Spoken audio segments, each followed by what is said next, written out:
Muy buenas tardes a toda nuestra audiencia. Nos encontramos nuevamente en el Café con Leyes, esta vez en el episodio 16. Un podcast con abogados, un espacio en el que abordamos diferentes temas relevantes en el derecho con profesionales. En esta oportunidad nos encontramos con la doctora Maribel Modesta Ruiz Molina. Doctora, muy buenas tardes, bienvenida ¿Cómo aquí estás? a Café con Leyes. Un gusto, muy buenas tardes a todos. ¿Qué tal? ¿Cómo estás? Un Muy gusto, buenas doctora. tardes. Bienvenida. Vamos a leer un poquito de la hoja de vida de la doctora, la formación académica que ella tiene. En primer lugar, ella es licenciada en Derecho de la Universidad Autónoma Tomás Frías. Tiene la titulación de abogada en el año 2004. Es magíster en Educación Superior de la Universidad Tomás Frías. Es magíster en Derecho Agrario Procesal de la Universidad Simón Bolívar. Especialista en Derecho Procesal Agroambiental de la Universidad Mayor Real y Pontífice de San Francisco Javier de Chuquisaca, diplomado en Derecho Procesal y Civil Familiar en la Universidad Técnica de Oruro y por último un diplomado Procesal y Oralidad en la Universidad Privada del Valle.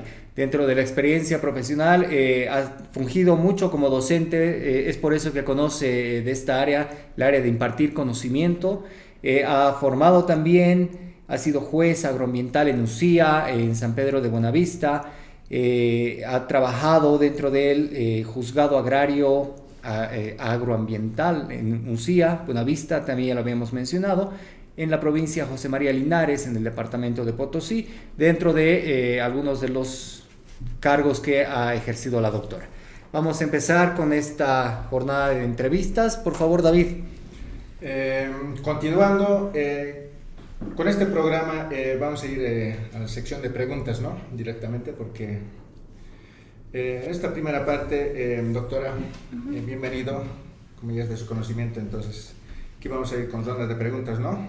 La primera pregunta sería, ¿qué es la justicia para usted, doctora?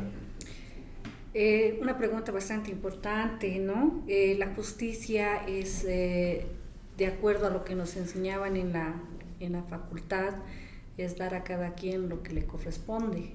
Pero ya en estos 20 años me ha enseñado que si la justicia se encuentra en conflicto con lo que es la ley, pelea por la justicia porque otorga lo que le corresponde a cada persona cuando se encuentra en conflicto. Entonces hay que pelear por lo que corresponde y otorgar justicia, aún así la ley esté en disconformidad con lo que corresponde a la persona o en todo caso a un grupo vulnerable en la justicia aquí en Bolivia. Un concepto diferente y completo, ¿no? Entonces, me atrevería a preguntarle cuál ha sido su mayor inspiración al momento de escoger esta carrera y desempeñarla como tal. Es bastante interesante tu pregunta y te comento que yo soy la menor de 6 hermanos y cuando tenía 12 años vi a mis padres mendigar justicia. Tenía 12 años, una impotencia bastante porque yo vengo de un lugar bastante humilde. Mi papá era sastre y mi mamá pues era ama de casa que habían prestado un dinero que les había costado años en reunir y que peregrinaron hasta que yo tenía 16, pero yo a los 12 decidí ser abogada para poder defender a personas como mis padres, porque lastimosamente mendigaban de un abogado a otro abogado, y eso es lo que me ha llevado a poder realizar y poder decidir esta carrera. Y también, doctora, ¿cuál considera que ha sido su mayor logro? ¿Cuál ha sido mi mayor logro? Mi mayor logro profesionalmente podría decir que he sido la primera juez que he llevado procesos ambientales pese a los conflictos que incluso amenazas personales que yo haya recibido en el tiempo que he sido juez agroambiental en el norte de Potosí, y ese ha sido mi mayor logro porque hemos podido nosotros llevar esos procesos ambientales de los ayllus del norte de Potosí con otro sector grande que son las cooperativas mineras, que es un lugar bastante histórico porque ahí era donde explotaba uno de los varones del estaño, Patiño. Después lo explotó la Comibol y por ende, por la relocalización que sufrieron los trabajadores en ese tiempo, se vieron forzados también de poder hacer lo que único que sabían, que era actividad minera. Entonces ha sido llevar ese proceso ambiental con esos dos sectores grandes allá y defender a un tercero ahí, que es el medio ambiente, y que en nuestra normativa nacional está denominada Madre Tierra. Entonces se está ejecutoriando ya esas sentencias, se está ya realizando medidas de mitigación por parte de las cooperativas en materia ambiental. Es un proceso largo porque se tiene que cumplir ciertos requisitos por la misma naturaleza de la acción. Podemos notar la pasión con la que usted se desenvuelve dentro del campo laboral, pero si tendría que comentarnos, si tendría que hablarnos de lo que le apasiona fuera del derecho, ¿cuál sería este tema? Mis hijos y los niños en sí también, porque son las personas más vulnerables, son lo más hermoso que tenemos y a veces lo que menos cuidamos. Yo me dedicaría en el hecho de proteger a estos niños, y también a partir de ver a mis hijos siempre he tratado de ayudar en la medida que he podido a niños en forma particular, y creo que eso, como siempre lo digo, lo que hace tu mano derecha, que no sepa tu izquierda, porque lo hago de corazón. Entonces ese sería mi otro segundo mayor fortaleza, y que no me diría cuando se tiene que cuidar a esos niños. Qué bueno su camino, ¿no? Y también tal vez un poco más para profundizar en esa parte, ¿tiene alguna experiencia que haya marcado su vida, doctora? Ahora, profesional o personalmente, no sé cómo podríamos interpretarle. Yo creo que todas las personas no tenemos realmente una cosa que nos haya marcado. En cuestión profesional ya les había comentado cuál fue, ¿no? En materia personal he aprendido de que no importa de qué tan lugar humilde vengas, que si tú tienes la convicción, el universo conspira para que se haga realidad, siempre y cuando tú hagas tu trabajo, porque nada es fácil en esta vida. Entonces, el marcarme, el haber estado en condiciones difíciles, no ha constituido un óbice para que yo me pueda mejorar profesionalmente, académicamente, porque los límites no los ponemos nosotros mismos. Dentro de las experiencias que usted nos contaba en el tema ambiental, ¿podría decirnos cuál ha sido la razón para que usted se decante por esta área dentro del derecho, si habiendo áreas mucho más comerciales, podríamos decirle? ¿Qué es lo que ha motivado para que usted se decida por el tema de cuidar el medio ambiente? Yo he iniciado agraria, prácticamente salí, como ven, el 2003, y como yo no tenía pues muchos recursos, me fui a provincia a buscar suerte y empecé como supernumeraria ahí, y caí al juzgado agrario de Cotagaita, y me nació por el hecho de trabajar, por ejemplo, en materia agraria es muy social, es uno de los principios que se basa esta jurisdicción, es el servicio a la sociedad. Y los más humildes son los que yo he podido ver, porque el juez que trabajaba en ese entonces me llevaba a sus audiencias al campo. El juez agrario se desenvuelve en el campo, entonces ahí es donde, como había iniciado mi convicción de poder ayudar a personas que realmente lo necesitan, yo había visto que ahí también podía desenvolverme como profesional, y ese ha sido mi motivo para seguir materia agraria, y a partir de 2009 materia ambiental que podíamos llevarlo. Bien, doctora, muy interesante. Y también, ¿cómo se considera, digamos, que la formalidad de un abogado es importante y por qué sería? Yo renegaba porque cuando yo estaba en la carrera de Derecho allá en la Tomás Frías, pues nos decían los docentes que el overol del abogado es un traje. No podíamos ingresar nosotros a ningún examen si no estábamos formalmente vestidos.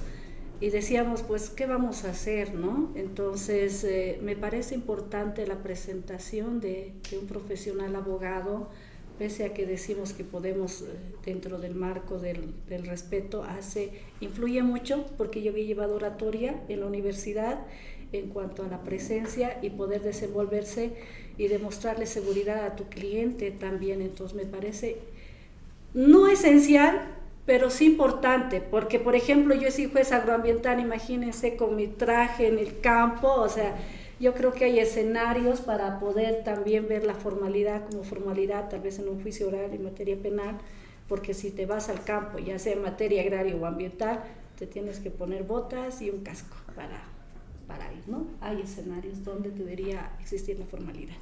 Quizá esa formalidad es más referida solamente al tema de imagen, ¿no? Que, como usted bien lo menciona, en el tema rural es algo que no se va a llegar a cumplir a su totalidad, porque uno está trabajando, está en el campo, ¿no? Como bien usted lo menciona, entonces tiene que ser mucho más mundano en esos momentos, ¿no?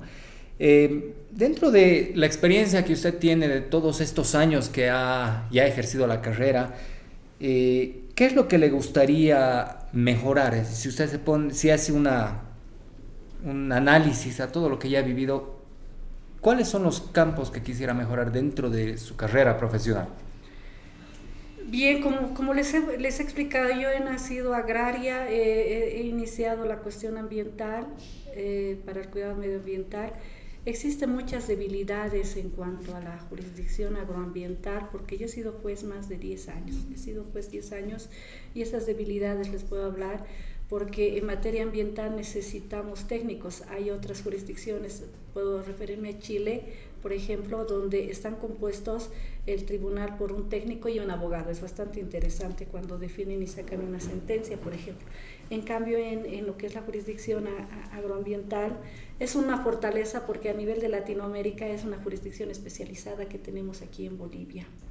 Y lo que nos falta es realmente, no como jurisdicción, sino como población. Yo les insto a que más bien vayamos cuidando y vayamos generando y dando movimiento a lo que es a la justicia agraria y ambiental.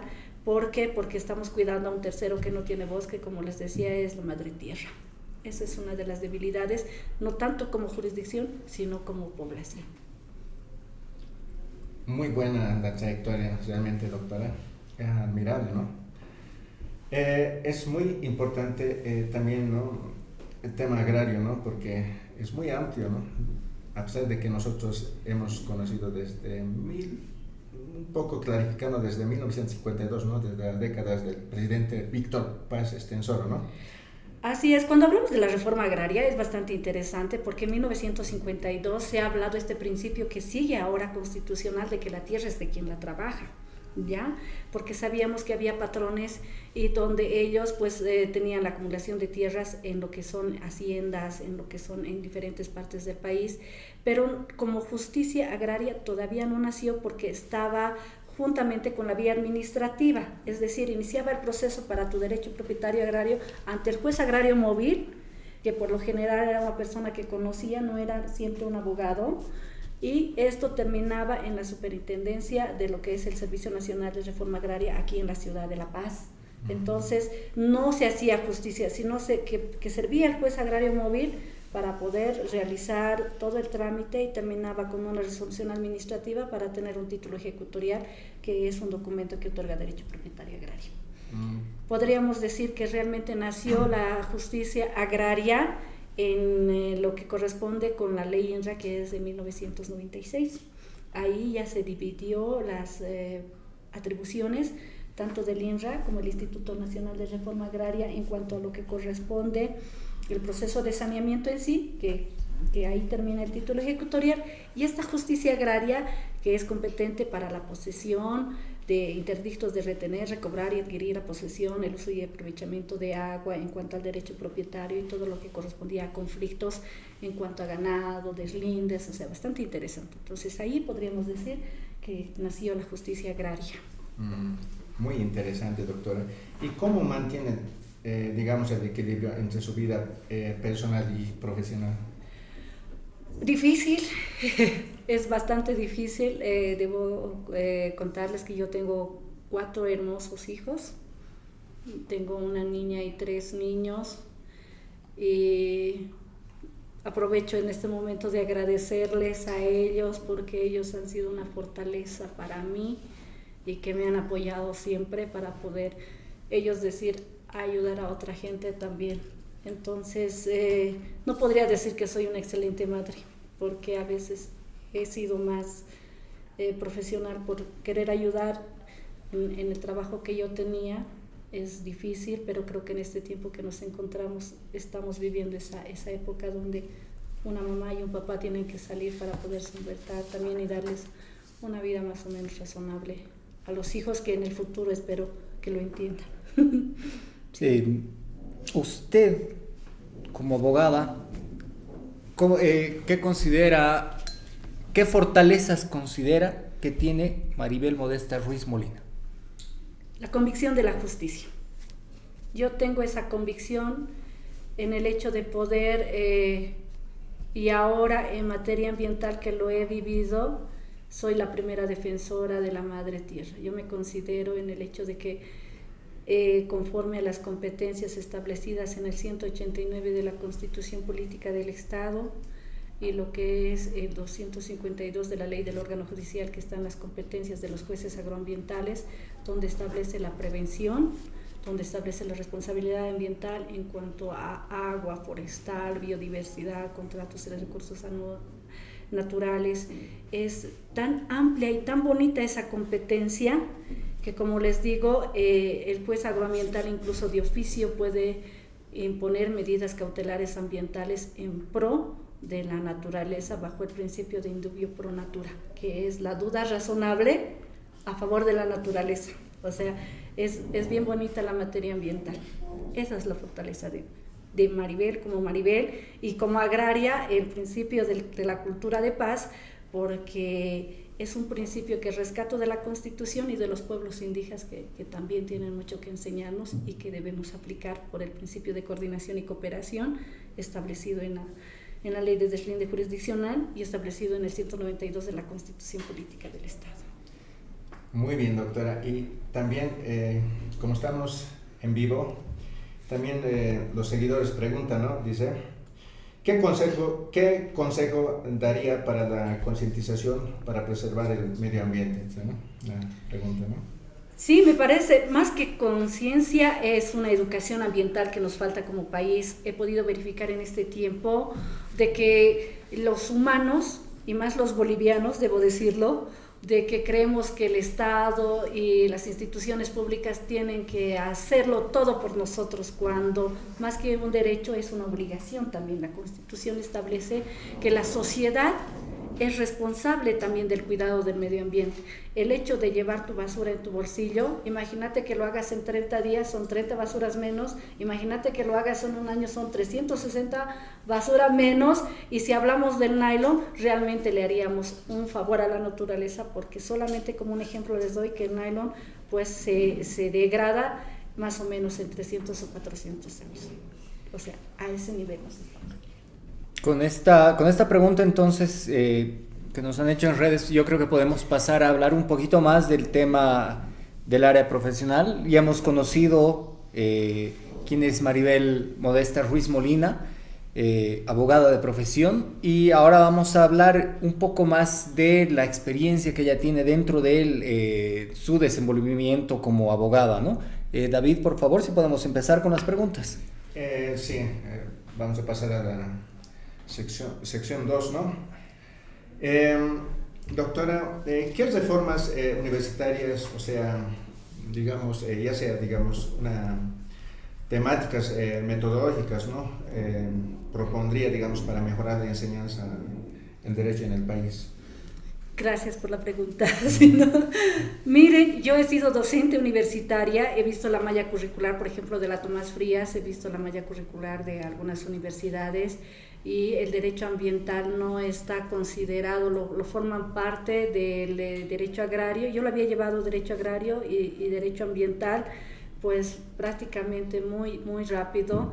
Considero ahora en el tiempo que nos encontramos que necesitamos abogados ambientalistas y que las mallas curriculares de las facultades de Derecho tomen esta materia con sus diferentes dimensiones, porque un abogado ambientalista no solamente tiene que saber derecho ambiental, tiene que saber las normas sectoriales.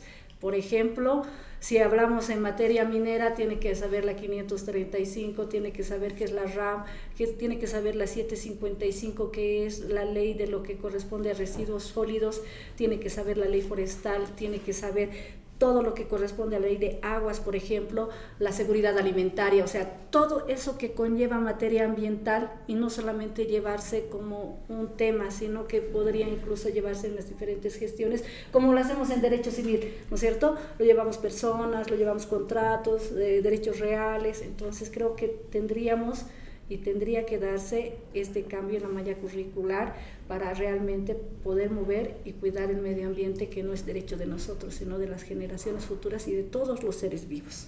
Una mayor complementariedad en este caso, ¿verdad? Así es.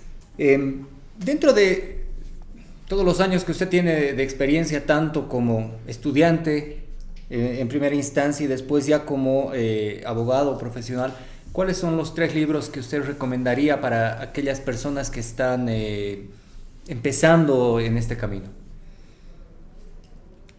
Cuando hemos estudiado de estudiantes, y creo que ha sido muy bueno, aplicábamos la norma.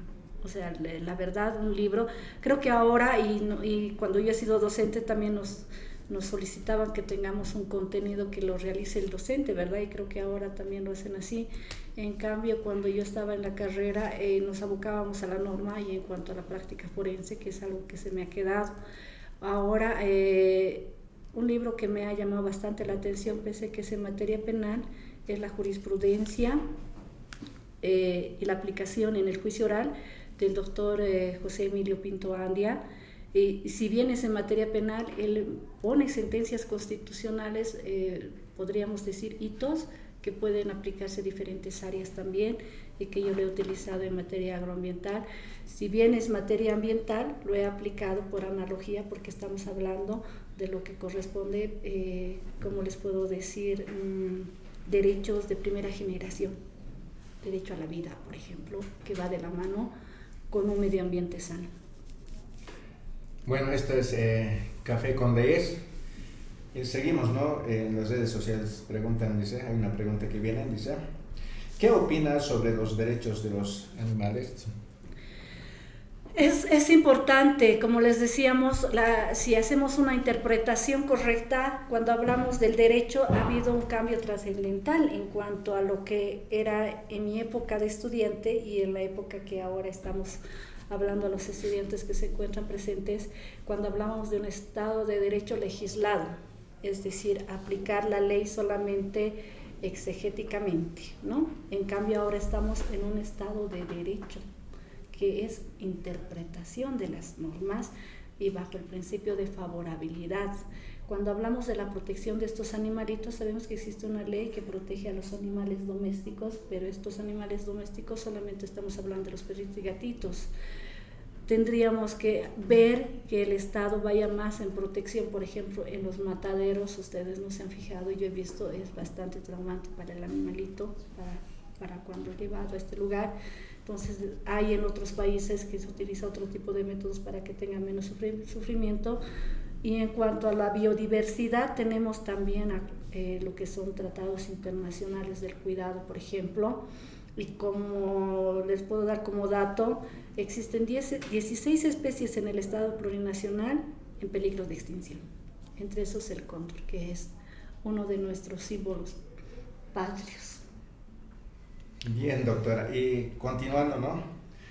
¿Cuál cree, doctora, usted que son los ejes más importantes a trabajar, ¿no?, en el país para mejorar el sistema de la justicia boliviana?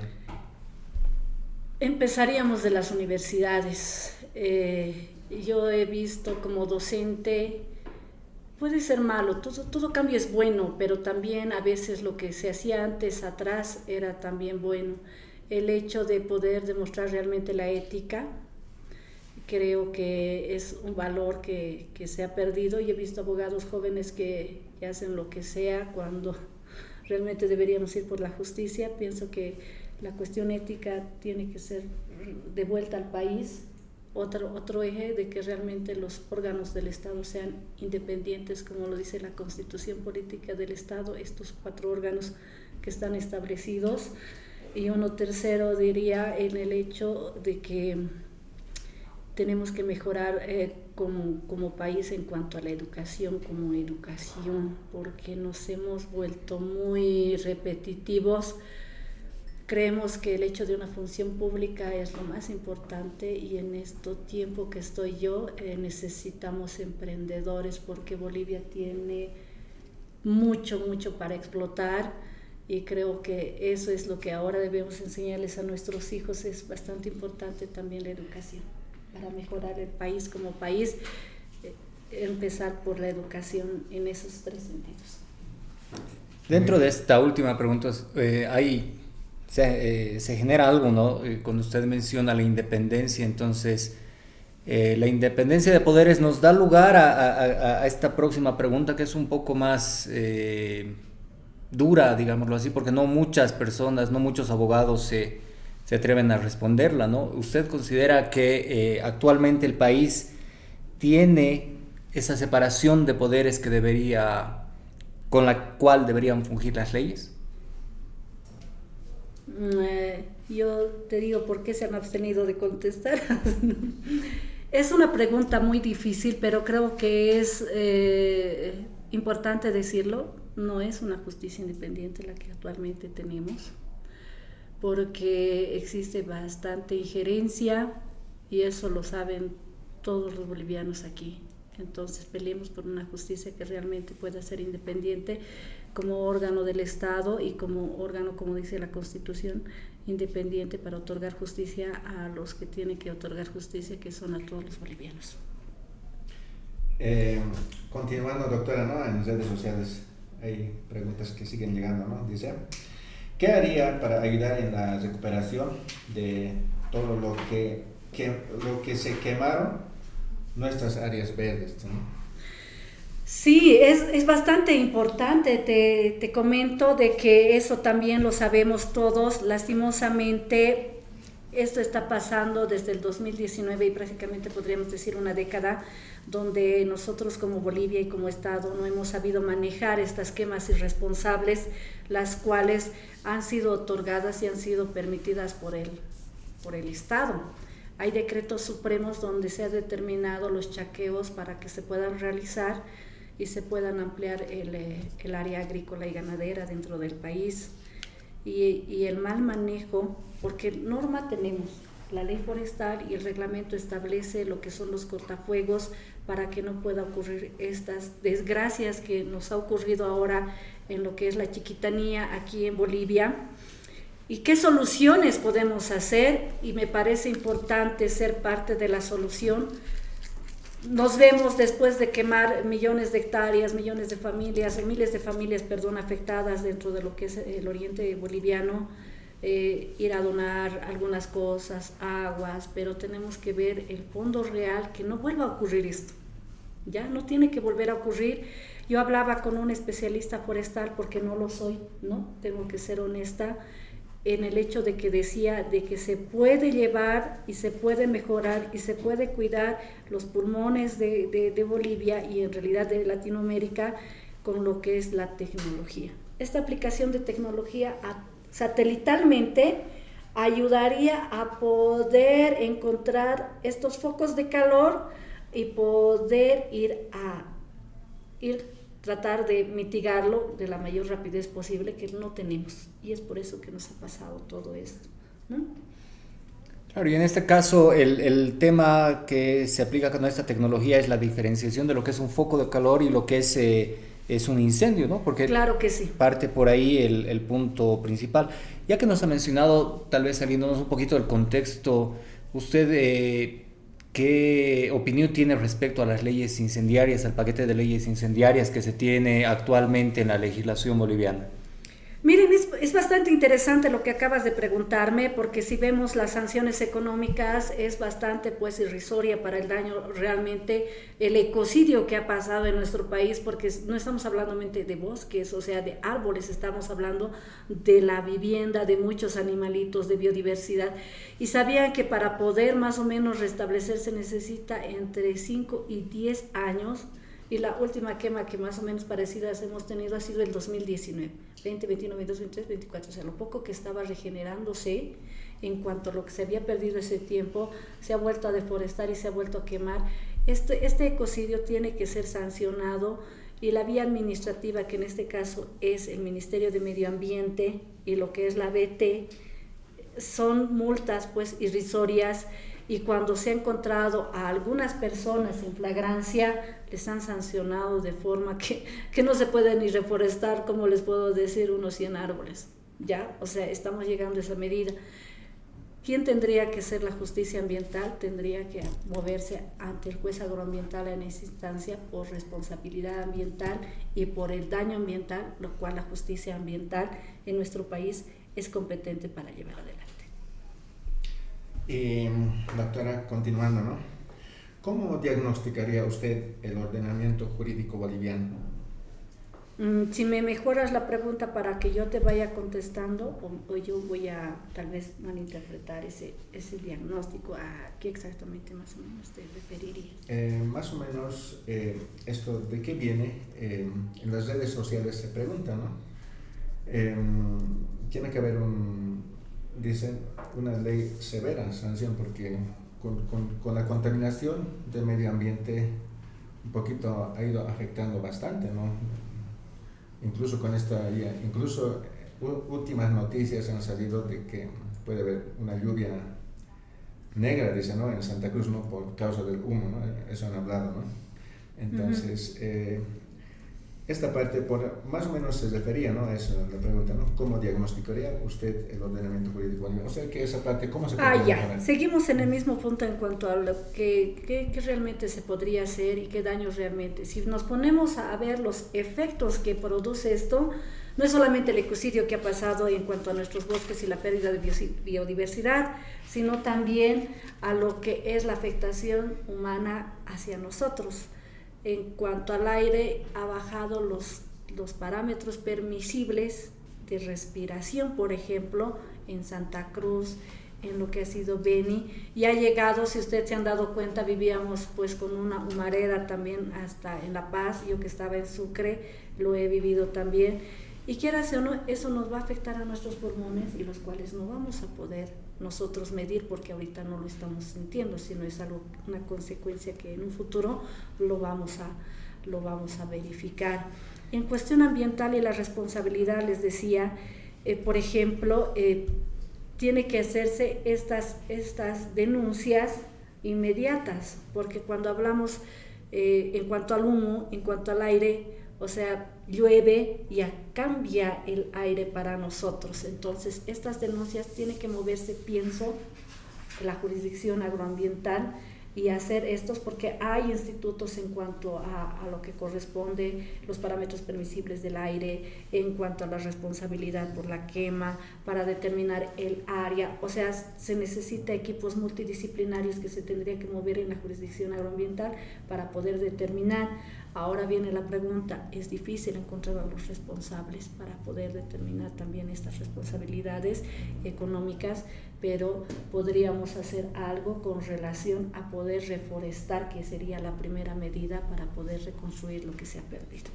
En este caso, ya que hemos empezado a hablar del tema coyuntural de los incendios, ¿cuál sería el marco normativo, si nos puede explicar un poquito más, que regula el tema del derecho agroambiental? ¿Qué es lo que...?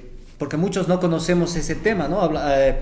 Nos hablan de los incendios, nos hablan del biocidio, nos hablan de todo lo que está pasando, pero no tenemos conocimiento exacto acerca de la norma y qué es lo que se puede, qué es lo que no se puede hacer y qué es lo que deberíamos mejorar al respecto.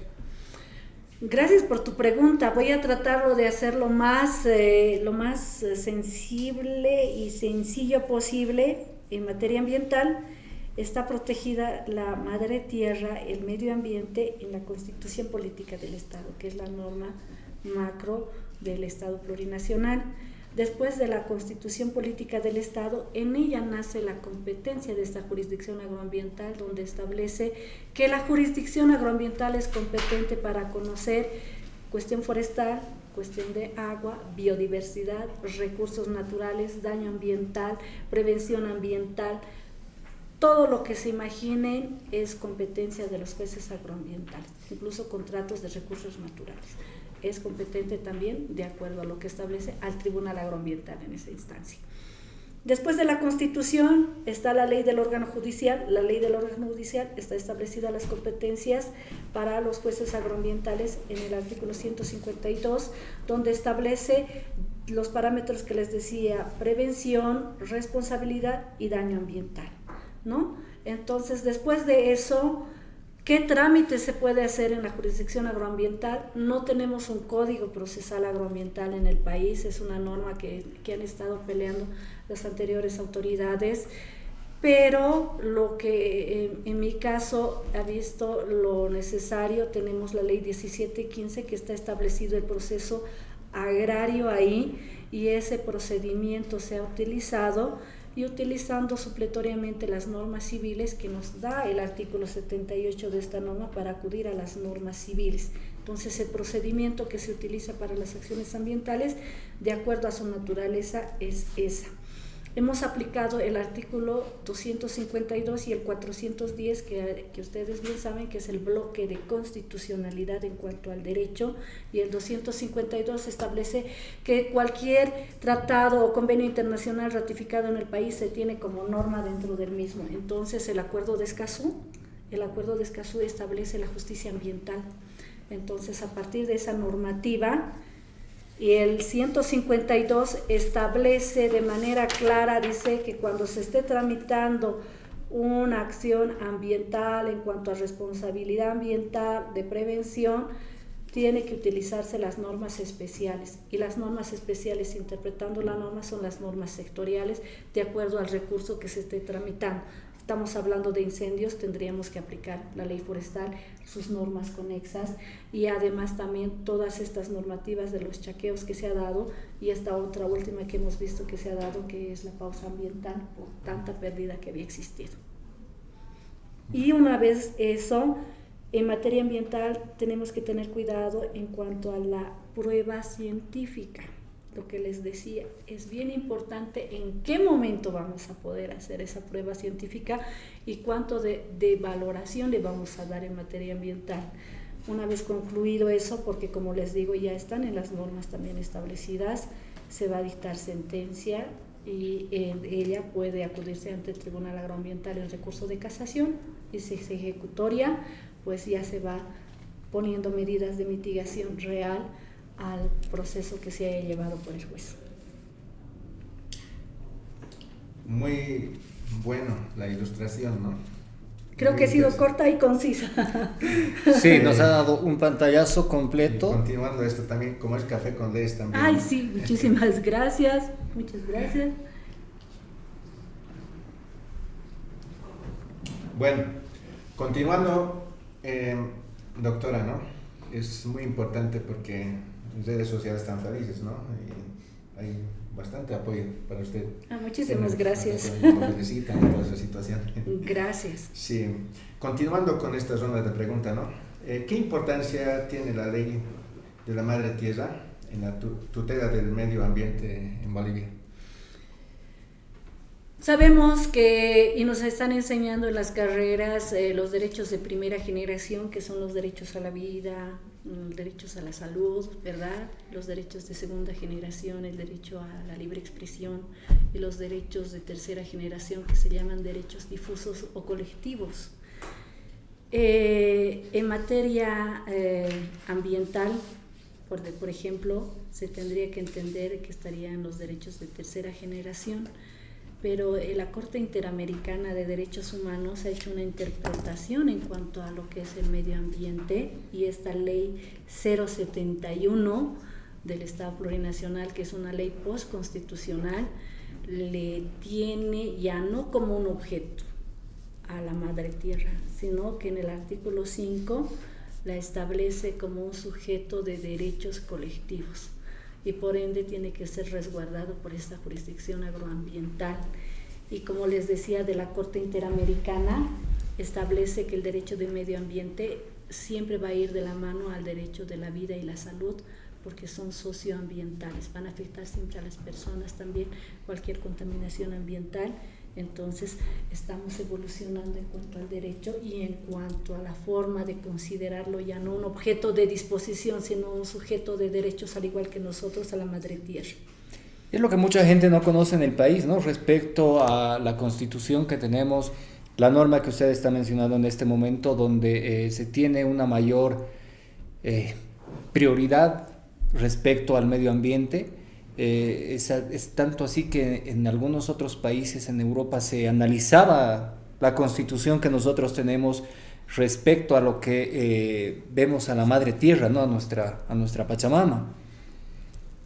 Sí, es bastante importante. Como dices, muchas legislaciones se están viendo muy revolucionaria la Constitución, porque el artículo 33 es una garantía de derecho en cuanto al derecho de un medio ambiente sano de las personas, de las futuras generaciones y de todos los seres vivos, nos dice. Entonces, si se dan cuenta, la Constitución nos está dando esa facultad de poderle tener como una garantía, y también se puede accionar ante el Tribunal Constitucional y como en la jurisdicción agroambiental, en la vía penal e incluso en la justicia indígena, originaria y campesina. Cuidar realmente a la madre tierra. Justamente dentro de este tema va nuestra siguiente pregunta, la cual se refiere a cuáles serían las medidas para tramitar las medidas cautelares ambientales en los casos que sí se requiera. Muchas gracias. Es importante aplicar las medidas cautelares ambientales y el trámite es mucho más rápido. Tiene 4 características, pero una se va a diferenciar de las medidas cautelares civiles con las medidas cautelares ambientales. Evidentemente son provisionales porque estas se van a determinar de manera inmediata por el juez. Esta característica pueden ir cambiando, puede ser menos restrictivas, pero siempre y cuando vayan a proteger los derechos de la madre tierra. Por decirles un ejemplo, una actividad en la cual sea ilegal y directamente pida como medida cautelar de paralización, pero puede demostrar que está haciendo los trámites ante la vía administrativa correspondiente, entonces ya establecer que realmente ponga las medidas de mitigación establecidas en su licencia ambiental, determinando un plazo determinado. En caso contrario, puede ser más restrictivo o puede ser más flexible, o en todo caso levantarse la medida cautelar, ¿ya? En materia civil, son 30 días de lo que establece el Código Procesal Civil. En caso de que no inicies una demanda formal, de oficio el juez levanta la medida cautelar civil. Pero en materia ambiental tiene que subsistir, si subsiste el daño irreversible que puede sufrir ese elemento de la tierra, puede ser el aire, el suelo, lo que se esté tratando de proteger de los derechos de la madre tierra. Entonces, en materia ambiental, cuando se impone una medida cautelar, esta subsiste en el tiempo, siempre y cuando subsiste el peligro de contaminación que sea irreversible. Esto es Café con Lees y siguen llegando las rondas de preguntas, ¿no? Mediante red social también dice. ¿Cómo los bolivianos podemos demostrar nuestro compromiso con la responsabilidad ambiental, ¿no? Y también hay otra pregunta, dice, ¿cree usted que debería crearse la Fiscalía Ambiental para la investigación de los delitos ambientales? Con relación a la primera pregunta, me parece importante que, como les digo, la educación ambiental se tiene que dar. Tenemos que saber cuáles son nuestras obligaciones con relación a la protección de los derechos de la madre tierra en nuestro caso, y es una medida que es urgente y necesaria y no le cuesta a nadie, porque está establecida también en relación a lo que corresponde las universidades, está establecida en la ley Avelino Siñani la cuestión ambiental. En la Constitución Política te dice que como sociedad es tu obligación el cuidado del medio ambiente, entonces se puede aplicar eso. ¿Y cuál era la segunda pregunta, por favor? El Tribunal Ambiental. No, fiscales ambientales, sí, hay otros hay otros países donde tienen fiscales ambientales y me parece importante que sí se tendría que tener en nuestro país. Es algo que se está ya viendo. En Cochabamba creo, no estoy segura, por favor, si estoy dando un mal dato, que existe ya la Fiscalía Ambiental o existe una unidad en la que ya existe eso. Correspondería para que pueda realizarse porque los recursos naturales, el dueño originario es el Estado, el pueblo boliviano, y la Fiscalía, si ustedes ven, que también de oficio inicia procesos penales cuando se afecta al Estado. Y de la misma manera, no siempre esperar un fiscal ambiental, sino que los fiscales que hoy ya se encuentran pues trabajando tendrían que ser parte demandante también cuando vea que existe un daño irreversible grande a alguno de los recursos también. Sí, continuando, doctora. ¿Cómo se tramitan las medidas cautelares ambientales? Ahí hablamos de la legitimación activa y el artículo 34 de la Constitución Política del Estado establece que cualquier persona que conozca que exista daño ambiental puede aperturar el proceso ambiental ante la jurisdicción que corresponda. Cuando hablamos de una medida cautelar ambiental, lo puede realizar ante el juzgado cualquier persona, porque la legitimación activa es bien amplia, es a partir de la Constitución, y esta es ratificada en el artículo 39 de la Ley 300, que la Ley 300 es la ley marco de la madre tierra bajo el desarrollo del vivir bien. Entonces tenemos esas dos normas que se pueden utilizar. Se puede apersonar el afectado y solicitar las medidas cautelares que están establecidas en el proceso, o las innominadas, por ejemplo, y que se han hecho, por ejemplo, la cuestión, lo que les decía, el cierre de la actividad o las medidas realmente que pueda imponer. Entonces son rápidas, porque a la solicitud el juez tiene que señalar, uno, inspecciona en el lugar porque tiene que verificar que realmente puede existir ese daño para poder implementar las medidas cautelares ambientales. Sí, continuando, doctora, muy importante, ¿no? La ilustración. Desde su perspectiva, ¿qué estándar importante ha generado la sentencia Laca-Horvath, ¿no?, contra Argentina, emitida por la Corte IDH? Ese caso es un caso en el cual yo he aplicado también en lo que ha sido los procesos ambientales, porque esto ha sido el 2020. Estos pueblos, Laca-Horvath, son pueblos indígenas de Argentina, los cuales estaban solicitando a la Corte Interamericana de Derechos Humanos que se les otorgue el derecho propietario de sus territorios indígenas, lo cual el Estado argentino no lo había hecho, ¿ya? Entonces la Corte Interamericana ha ido y ha llevado audiencias en el lugar, porque esto ha durado 20 años de lucha para que pueda tener una sentencia de estos pueblos indígenas, y el 2020 esta sentencia de la Corte Interamericana, si bien la solicitud era el derecho propietario de sus territorios indígenas, la Corte Interamericana ha verificado que existía daño ambiental en cuestión a estos pueblos indígenas, y de oficio ha resguardado el medio ambiente también. Entonces es una jurisprudencia vinculante al país, la cual se puede aplicar, y que también refiere que el cuidado del medio ambiente es un derecho de los pueblos indígenas como pueblos vulnerables, y en realidad de todos los pobladores, y que se tiene que aplicar, ¿verdad? Dentro de lo que nos menciona, se llegaría a generar como una jurisprudencia, ¿no?, que se puede aplicar. Y en el ámbito nacional, ¿cuál es la importancia que le daría a la consulta previa en los proyectos ambientales que afectan a tierras y territorios indígenas? Por ejemplo, podría ser una medida cautelar. La norma establece, y en la Constitución establece, que cuando se tiene que hacer contratos de recursos naturales que se encuentran en pueblos indígenas o en comunidades vulnerables, tiene que existir la consulta pública, ¿no ve?, previa a hacer este tipo de contratos o a la explotación de esos recursos naturales. Y es bastante interesante porque le tiene que decir a la comunidad de qué manera le va a impactar, se va a poder rehabilitar. Esa es la consulta previa, para que el pueblo indígena pueda estar de acuerdo en que se pueda dar esos recursos naturales o no se pueda dar esos recursos naturales. Más que la justicia, es una obligación del Estado hacer las consultas previas a cualquier contrato de recursos naturales que se encuentren dentro de pueblos indígenas originarios campesinos. Bien, es algo que muchos desconocen, ¿no?, al respecto. Hubiéramos querido continuar con las preguntas en este sentido, pero se nos hace corto el programa, entonces tenemos dos preguntas esenciales y fundamentales que nos van a servir mucho respecto a la experiencia que usted tiene. Entonces quisiéramos pasar ya con esta parte respecto a todo lo que es la orientación que puede generarle a la nueva camada de abogados que van a salir en estas épocas, ¿no? La pregunta sería esta: ¿cuál es el consejo que usted le daría a todos aquellos que están estudiando Derecho y que no tienen claro hacia qué áreas se van a especializar?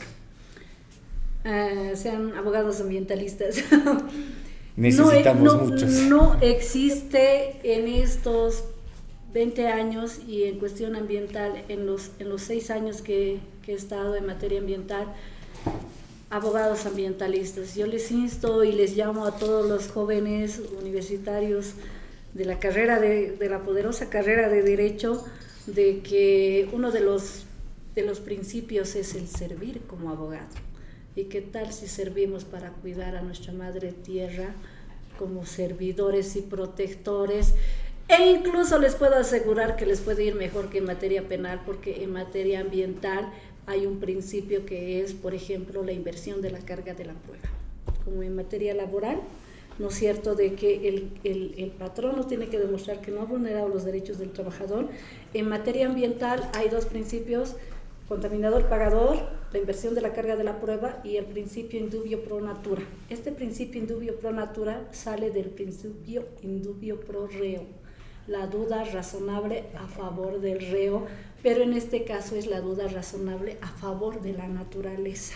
Entonces, cuando el juez agroambiental vea que no existe suficiente prueba, pero que ya haya indicios de que va a haber algún daño ambiental, tiene que fortalecer y tiene que resolver a favor de la naturaleza, en este caso a favor de la madre tierra, y determinar y resolver en protección de ese derecho, porque es un derecho colectivo y es un derecho de más personas. Tal vez esto finalizando, ¿no?, esta parte, doctora, una pregunta muy valiosa, ¿no? ¿Qué aptitudes y cualidades considera que son importantes en un estudiante de Derecho o abogado? Cualidades, yo creo que somos únicos en cada uno de nosotros, y de acuerdo a la personalidad que tenemos que ir fortaleciendo eso, y que cuando conozcan un caso traten de que realmente vaya a lo justo. Sé que a todos tenemos que defender, porque esa es la carrera que hemos estudiado, pero que si está en su conciencia algo que no va de la mano con la ley, no lo hagan, porque yo he conocido amigos que viven con eso y no se puede volver atrás, y ustedes sí lo van a poder decidir. Consejo muy importante, ¿no? Y para todos aquellos que han sido parte de esta transmisión, un programa muy importante respecto a lo que actualmente estamos viviendo con el tema del medio ambiente, algo que no todos conocemos, como bien nos lo ha mencionado, nos ha dado luces respecto a la ley que nosotros tenemos, a la misma Constitución, que todos deberíamos tenerla bien presente, ¿no?, que cuida a nuestra madre tierra. Doctora, muchas gracias por su tiempo, gracias por este momento que ha sido de mucha luz para nosotros. Por favor, queremos darle este pequeño presente para que lo tenga cada vez que esté tomando un cafecito, se acuerde de nosotros, y agradecidos nuevamente por el tiempo que se ha tomado para darnos toda esta información necesaria. Muchísimas gracias, yo también agradecida, y realmente un saludo a todos los que nos están siguiendo en redes. Muchísimas gracias, de verdad, gracias. Sí, muchas gracias. Más bien, doctora, muchas gracias. Muchas gracias. Que no sea la última vez. ¿no?